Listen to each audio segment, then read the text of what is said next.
Shalom. Hari ini kita lanjut ke seri kedua tentang pertobatan ya. Kemarin materinya saya ambil dari Injil Markus ayat 1 pasal 1 ayat 14 dan 15. Ya. Sesudah Yohanes ditangkap, datanglah Yesus ke Galilea memberitakan Injil Allah. Katanya, ayat 15. Jadi ini Yesus sendiri yang ngomong. Waktunya telah genap, kerajaan Allah sudah dekat, bertobatlah dan percayalah kepada Injil. Kemarin kita belajar bahwa bertobat dan percaya ini adalah perintah dalam bentuk present. Jadi harus dilakukan terus-menerus. Kita terus-menerus bertobat selama hidup Kristenan kita terus-menerus percaya kita semakin dalam dan dalam, pertobatan kita juga semakin matang, yang nanti ujungnya akan perubahan itu akan semakin serupa seperti gambaran Kristus. Nah, bertobat sendiri kemarin kita belajar bahwa dalam kata Yunani memakai kata metanoia yang artinya perubahan pikiran. Jadi kenapa kok perubahan pikiran? Ya, hampir sama, pikiran itu ya hampir sama dengan hati. Maksud saya bukan hati lever ya, bukan hati jantung. Maksudnya hati dari pusat dari kita, pusat dari manusia, hati. Nah, pikiran juga hampir mirip gitu, pusat juga gitu. Tapi biasanya pikiran itu yang mengawali. Ya, pikiran itu biasanya yang mengawali. Misalkan kalau hari ini saya bisa dengan tenang-tenang bikin video, karena saya berpikir di luar sana nggak ada apa-apa gitu. Tapi kalau misalkan saya berpikir di luar sana lagi, misalkan di sebelah rumah saya lagi kebakaran gitu, nah, nggak mungkin saya bisa tenang-tenang bikin video di sini gitu. Jadi pikiran itu seperti awal dari segalanya. Dan kenapa pikirannya mesti berubah? Kalau pikiran berubah, karakter pasti berubah, tindakan pasti berubah gitu. Kelakuan pasti berubah. Nah, tapi ingat, tindakan, kelakuan, karakter kita itu berubah ya karena itu semua karena pekerjaan Roh Kudus. Pikiran kita juga berubah, diperbarui, itu semua pekerjaan Tuhan gitu. Ya kita juga dituntut untuk bertanggung jawab memperbaharui pikiran kita. Itu ada di Roma 12 ayat 2. Janganlah kamu menjadi serupa dengan dunia ini, tapi berubahlah oleh pembaharuan budimu. Kalau dalam teks Inggris ini renewing your mind. Jadi pembaharuan pikiran. Berubahlah oleh pembaharuan pikiran.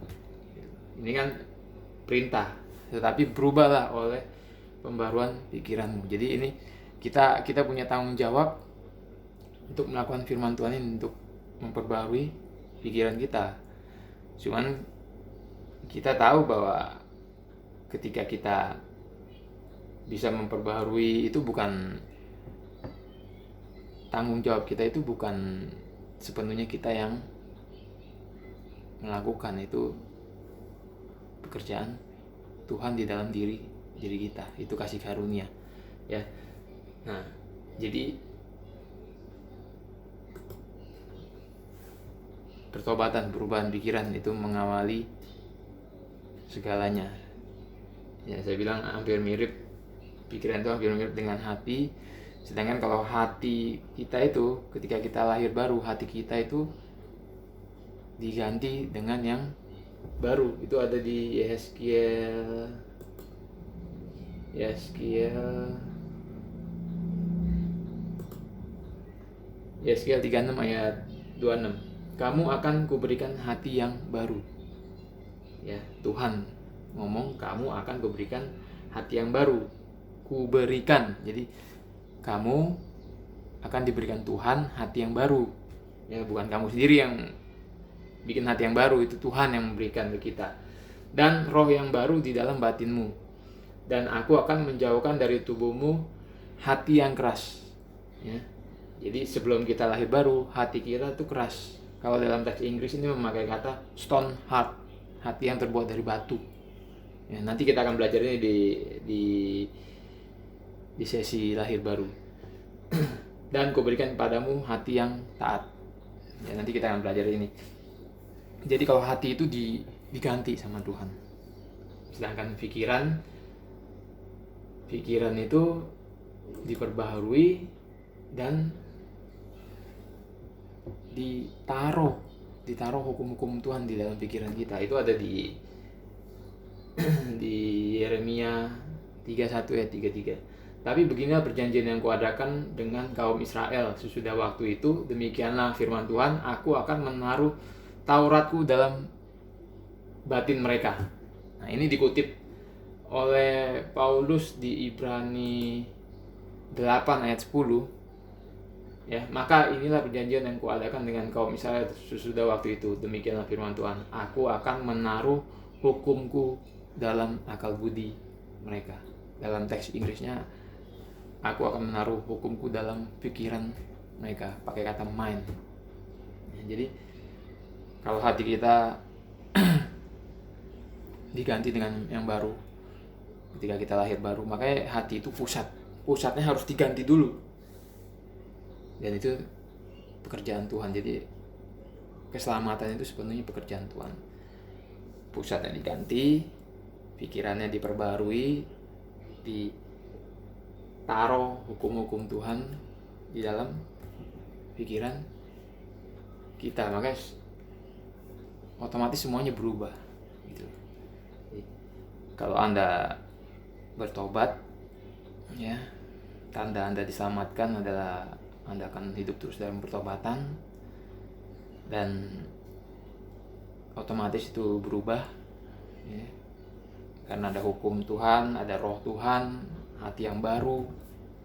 Itu semua pekerjaan Tuhan. Natur kita yang dulunya condong pada dosa harusnya semakin lama semakin berubah. Jadi saya selalu bilang, saya bukan bicara tentang kesempurnaan.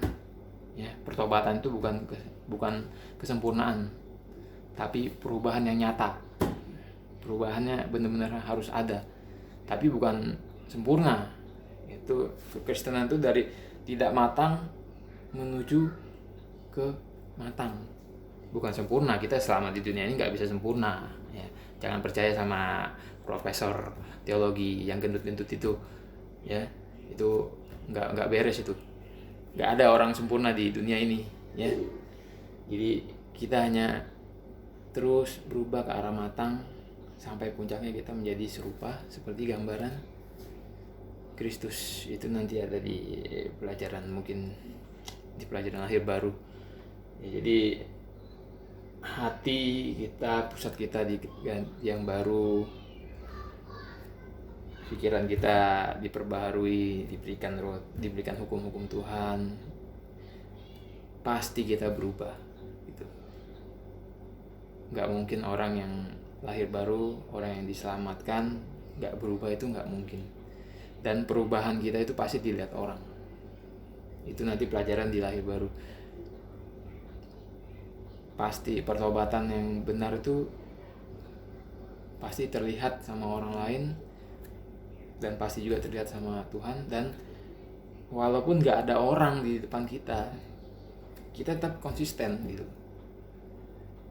Konsistennya perubahan kita tetap berubah walaupun nggak ada orang. Jangan misalkan di depan kita nggak ada orang terus kita kembali kehidupan yang lama, sedangkan pas lagi ada orang kita berubah.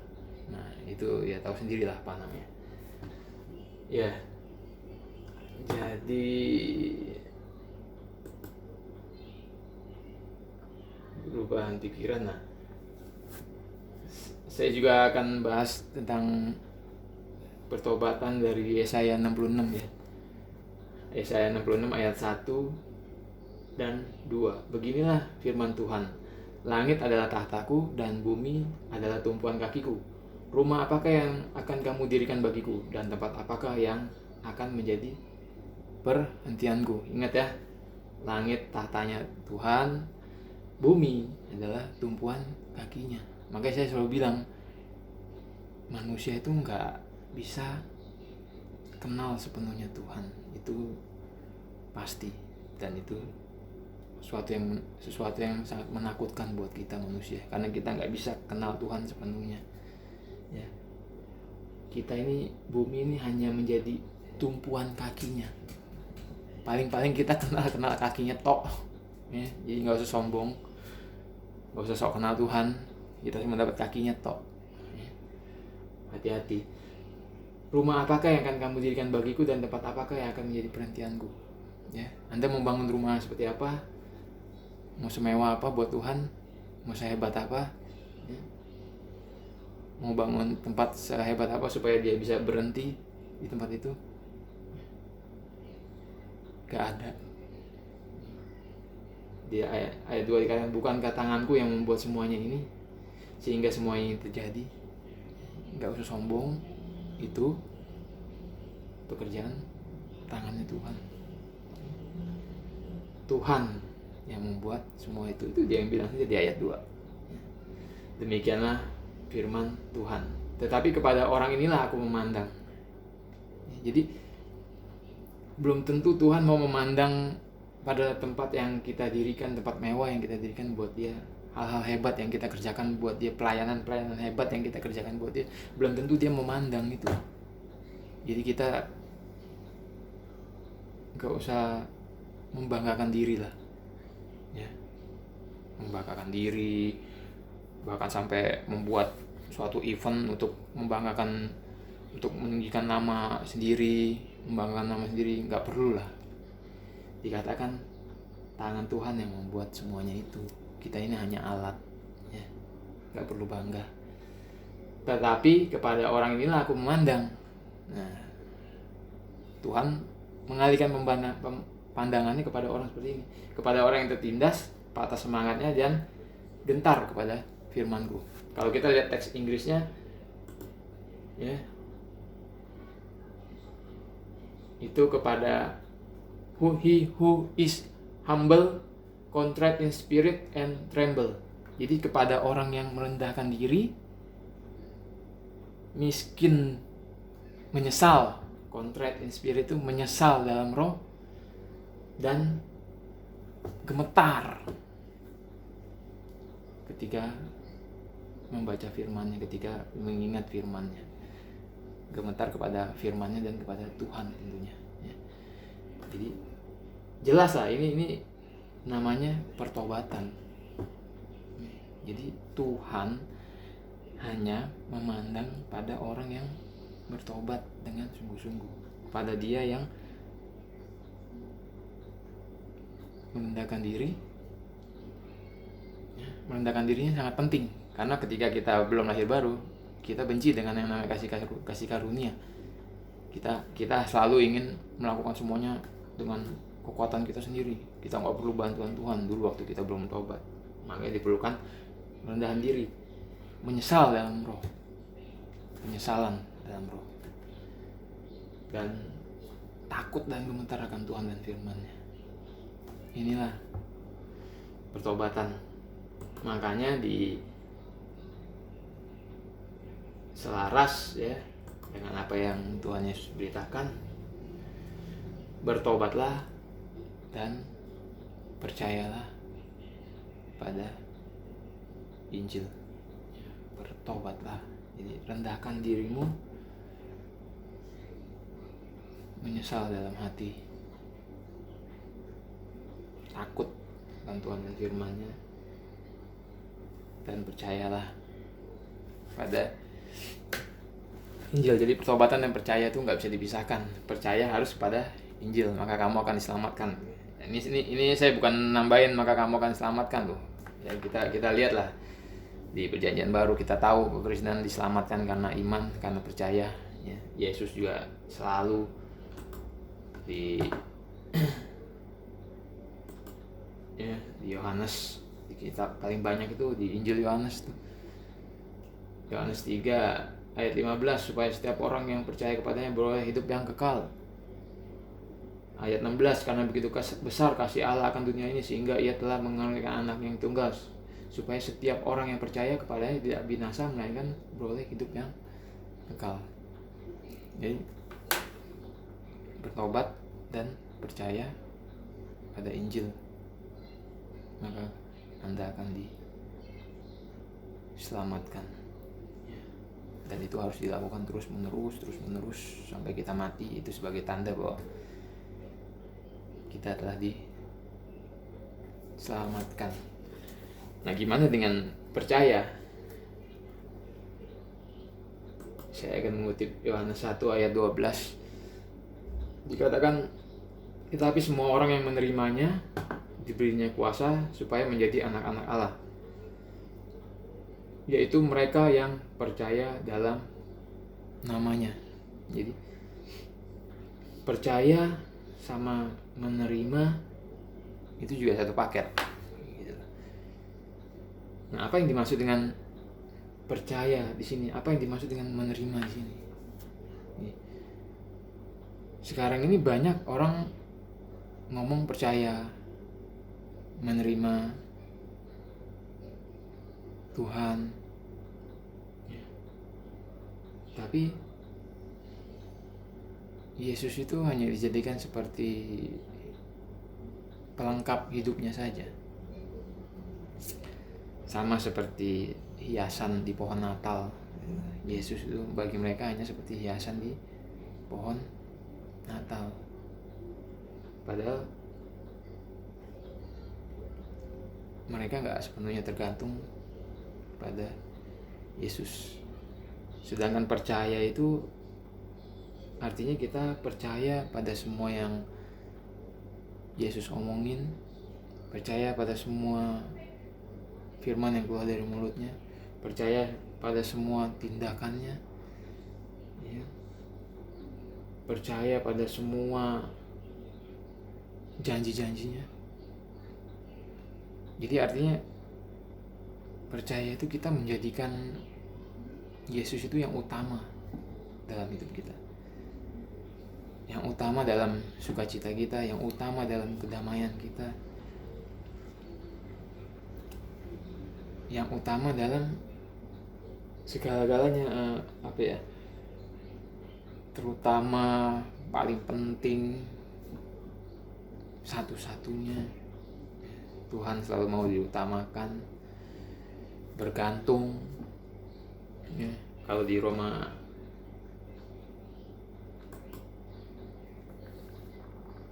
12 ayat 2 dikatakan, janganlah kamu serupa dengan dunia ini, tapi berubahlah oleh pembaruan budimu. Nah, ketika kita percaya, kita bertobat percaya, kita masih serupa dengan dunia ini atau enggak? Ya. Percaya, bertobat dan percaya itu bergantung sepenuhnya sama Tuhan, sama salibnya. Dulu yang kita membenci kasih karunia, ketika kita lahir baru, kita sangat membutuhkan kasih karunia itu, bahkan itu yang menjadi utama dalam hidup kita. Ya, hati-hati, orang yang belum lahir baru itu membenci kasih karunia. Dan terkadang orang yang mengaku sudah lahir baru, mereka terkadang masih membenci kasih karunia. Jadi gak mungkin gitu orang yang lahir baru itu membenci kasih karunia, itu gak mungkin. Contohnya apa ya? Contohnya mereka merasa harus berusaha menyumbang sesuatu untuk keselamatan mereka, untuk pekerjaan Tuhan dalam hidup mereka. Mereka merasa harus melakukan sesuatu. Jadi memang ini nggak terlalu kelihatan, tapi nggak tanpa disadari gitu. Keinginan mereka untuk berusaha, ya, untuk memberikan satu langkah saja untuk keselamatan mereka, itu mereka sudah menolak kasih karunia sebetulnya. Karena Alkitab ngomong, karena kasih karunia kita selamatkan, bukan karena pekerjaan kita. Justru pekerjaan itu hanya membuat kita sombong, bermegah. Jadi pertobatan dan percaya ini ya kita benar-benar sepenuhnya bergantung pada Tuhan, menjadikan Tuhan yang utama, satu-satunya. Dia bukan pelengkap hidup kita, dia bukan cuman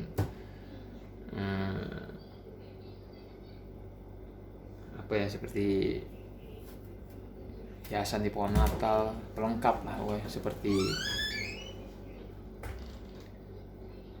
hiasan di kue gitu.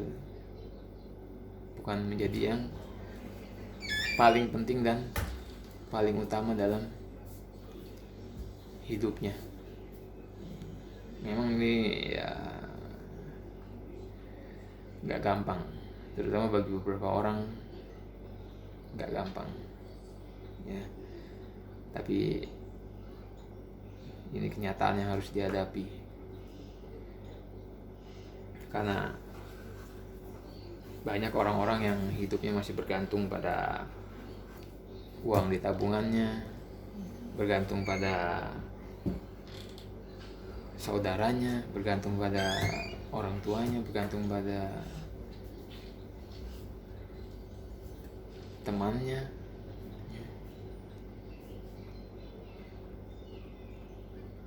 Itu menandakan kita belum bergantung sepenuhnya pada Tuhan, menjadikan Dia yang utama. Memang nggak gampang. Sekali lagi saya bilang, saya bukan bicara kesempurnaan. Semuanya ada proses. Yang penting kita mau merendahkan diri, ya, menyesal dalam roh, dan takut sama Tuhan, gitu.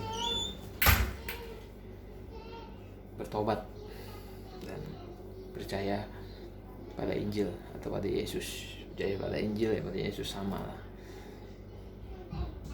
Jadi ketika kita sudah belajar tentang Injil kemarin ya, terus Anda pelajari sampai Anda kuasai. Banyak di YouTube itu banyak lah khotbah-khotbah tentang Injil yang benar-benar sistematis tentang Injil ya. Itu banyak, Anda bisa cari, pelajari terus ya, sampai Anda mengerti benar, bertobat, sampai mendapat konfirmasi dari Tuhan. Nah, mungkin yang ini nanti akan saya lanjutkan di seri selanjutnya ya. Oke. Sampai jumpa, Tuhan Yesus memberkati.